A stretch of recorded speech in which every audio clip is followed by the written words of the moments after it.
Hey guys, Sneaky Snake here, Brothers in Arms, World of Warships, and in today's video, we're going to take a look at our next community replay series, Replay, and it features Dude of the Kuka clan on the Asia server playing in the Jervis, the Tier 7 British destroyer. He's playing with a couple of his div mates, and they're playing some domination here on the map Trident. So if you'd like to send a replay into us, please send it to BIAworldofwarships, all lowercase, @gmail.com. Please include the replay files, the post-battle results, the yada yada yada. You guys know the drill on how to give us your best replays. Now, speaking of best replays, we're actually going to diverge away from the norm here. As you expect with BIA, we always try to feature gameplay that is at worst good, and anything above that so that you guys can pick our brains and learn from the replays that we post and show you why we do, and how to improve your gameplay. But there are occasions where showing some less than desirable, I guess would be the best way to put it, gameplay, or gameplay that's not monster results, gameplay that it's not 300k damage, it's not 8 kills, but it's still something that you can learn from. And there's going to be plenty of mistakes in this replay, and there's also going to be plenty of good calculated gameplay as well. So I'm just going to refer to him as D for the rest of this replay. There's going to be plenty of learning material here, so I guess this is more of a match analysis than a community replay, but for the purposes of classification, we're just going to put this in our community replay folder and get on with the show. So with that being said, the Jervis, in a nutshell, is a Tier 7 British DD. It has pretty good performing guns with a decent reload. You have pretty good torpedoes. You do get 10 of them, so the firepower is very large in that regard. Good maneuverability, good concealment at 6.3 kilometers. It's kind of the whole package. The only thing that sucks is the AA, and I suppose the hit point total is a little on the low side. So while it is a cap contester, you definitely don't have the staying power of other destroyers. So that's one thing to be very acutely aware of. And if you don't have survivability expert, you definitely need to be careful when you're playing these things, especially the mid to low tiers. Now here at the start of the game, the Lightning does manage to kill the Shiratsuyu just seconds after D here dropped all 10 of his metal fish into that smoke screen. So unfortunately, the very good heads up, very common play that I want to see more destroyer players doing is dropping torpedoes into the smoke screen. Unfortunately, he's not going to be able to get the kill because the kill has already been taken, but I like to see that play for sure, because it's very important to do that. It's probably one of the fundamental isms of destroyer playing. You need to drop torpedoes. You need to be able to get good at predicting enemies, and a smoke screen is, well, one of the surest ways at ensuring some predictive torpedoes might end up getting you a kill or some hits. Now, with that in mind, he is going to move back towards the B cap. The Lightning on his team will be able to cap C, so things are going to be on the up and up in terms of points. His team, of course, has the lead, and they do have an equal cap rate to the enemy team, so they are going to be racking up some points here, and that's going to become very, very beneficial later on in the replay. Now, he's waiting for his torpedoes to come back. And this is going to be a major theme throughout the course of this replay. He's going to be much more focused on using the torpedoes rather than the guns. Now, there are plenty of things that I would like to criticize, and there are a few things that I would like to say is good. And, the good, we'll start with the good first. And that's just being shrewd and very calculated and calm and not taking too much risk. And even as someone like myself, who is definitely among the elite in this game, I still find that it's important to have more passivity than aggression. I've commonly defined myself as maybe like a 70-30 passive-aggressive.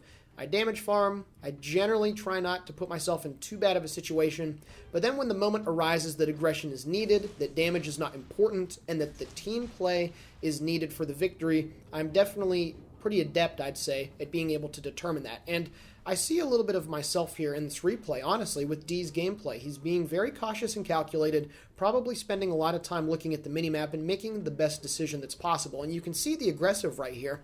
He waited to get his torpedoes back, but now he's going to viciously attack the smokescreen and get well within inside the Benson's assured detection range, so that when that American destroyer has to get out of the cap, he is going to be guaranteed 100% dead if these torpedoes do not land on the mark. And that's something that's very important, again, for destroyer gameplay, knowing when to pounce on unsuspecting DDs. Fortunately, his torpedo does manage to land home on that Tier 8 American destroyer as he picks up the devastating strike and his team's third kill of the game. So right there, that was an absolutely perfect moment to go in with the torpedoes, go in with the guns loaded, ready to go, and take care of that Tier 8 destroyer. So it was a very good play.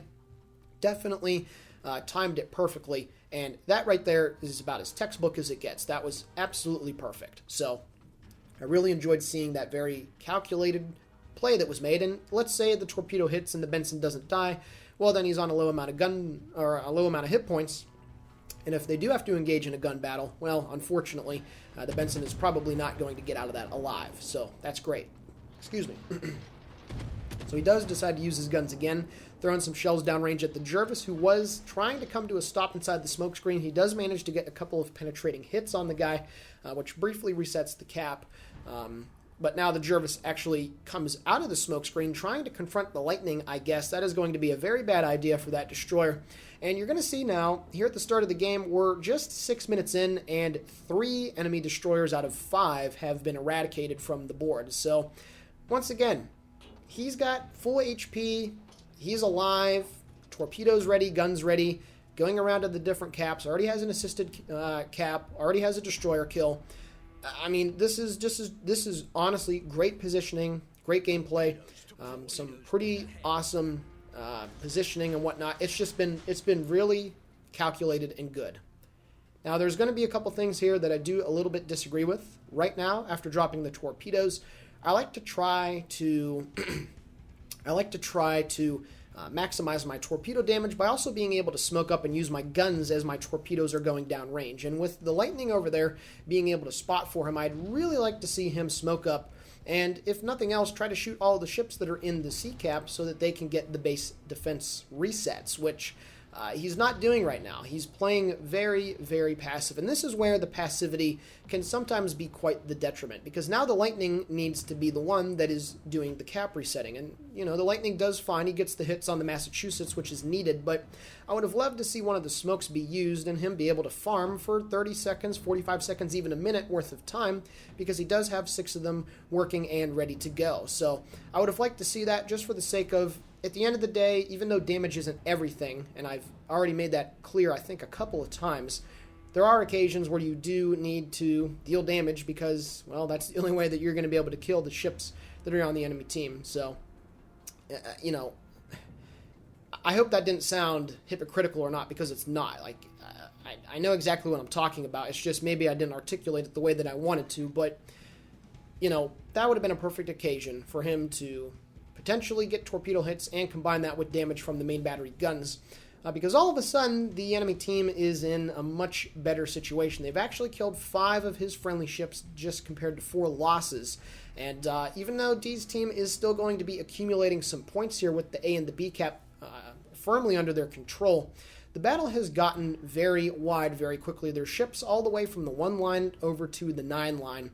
And this battle is kind of, the enemy team is trying to encircle very wide around, definitely down the 8-9 line. And with the Gajnamata potentially running around in the backfield, pushing the Alabama away, things could definitely get pretty hairy pretty quickly. And it looks like the Massachusetts, the Helena, and the Minsk, based off of last reported positions, are going to be making a play to try to get into the B cap. And that's exactly what happens. As he strays a little bit too close to the Massachusetts, the Minsk opens fire. The Helena is only at 8.7 kilometers, so he decides to drop his torpedoes and use one of his smoke screens. Now again, right here, I would love to see him sit in the smoke screen and start farming damage on the Helena or the Minsk, because those ships are the much larger threat. But he uses a smoke screen to get out of line of sight when it was not necessary. So that was just a wasted smoke screen. And I have talked about it before on my videos. There are occasions where I am a little bit too... I use the smoke screen in situations that do not deserve it to be used in. So that is a criticism of my own gameplay as well, but I just didn't feel that that smoke was necessary whatsoever, because again, he could have used it to start farming a little bit of damage on those guys while they had the gun detection bloom and start chipping away, because, you know, besides the battleships, most of the ships at this tier, they don't have a heal, so whatever damage you do, that's permanent, and I would have definitely liked to see that happen. Now, he is swinging his guns back to his port side, and maybe he'll try to engage the Minsk. The Minsk does close the distance as he's using his smoke screen.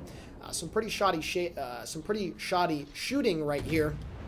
And with the rear turret, at least, the Minsk definitely closes the distance a lot faster than the average player is able to realize. And he does get some pretty decent hits on that guy as he gets behind cover. But the Minsk was basically able to zone him out away from the cap because that guy knew that he did not have a smoke screen available, and he was going to be able to do that. Now, the enemy team is now up 7 ships to 5. They still don't have the points lead because his team has all of the points that have been accumulated at this point, which is really good. He does briefly look back to see what the Gajnamata is up to in that smoke screen sitting over there right around G4, G3. So his friendly Akatsuki looks like is going to go back and try to take care of that, and he is now about facing and trying to go deal with the Minsk that's over here. And he's 7 kilometers away, trying to back up. It appears that his engine is knocked out, which, not running last stand on a Soviet DD is literally an exercise in futility. I have no idea why anybody in their right mind would not use last stand on a gunboat DD that is specifically designed to shoot its guns in the open. However, D here does waste a rack of torpedoes on that guy.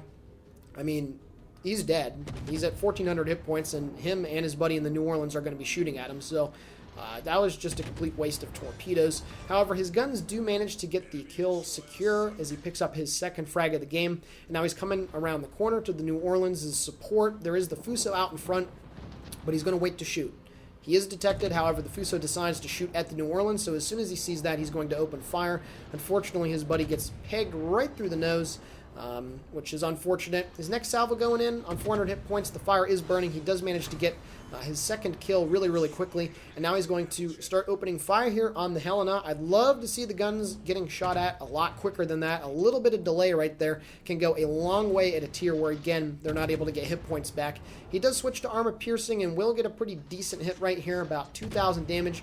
Unfortunately, his buddy in the New Orleans fired AP and got baited into the broadside of the Helena, so that's unfortunate, but the Akatsuki is going to keep the Helena spotted, and again, get those guns shooting. He got the HE loaded, he had his damage control now certainly on cooldown, and he does manage to get the fire on that Helena. And right now, I'd love just to see the guns continuing to shoot and just trying to deal as much damage as he can, and that's exactly what he's trying to do here. More shells going down range, 2 more penetrations, so that Helena is going to be down to around 5,000 hit points when he comes out of the smoke screen, burning at 8.3 kilometers, and now he's going to open fire once again. However, unfortunately, the long-range accuracy is not going to be very good for the rest of this replay.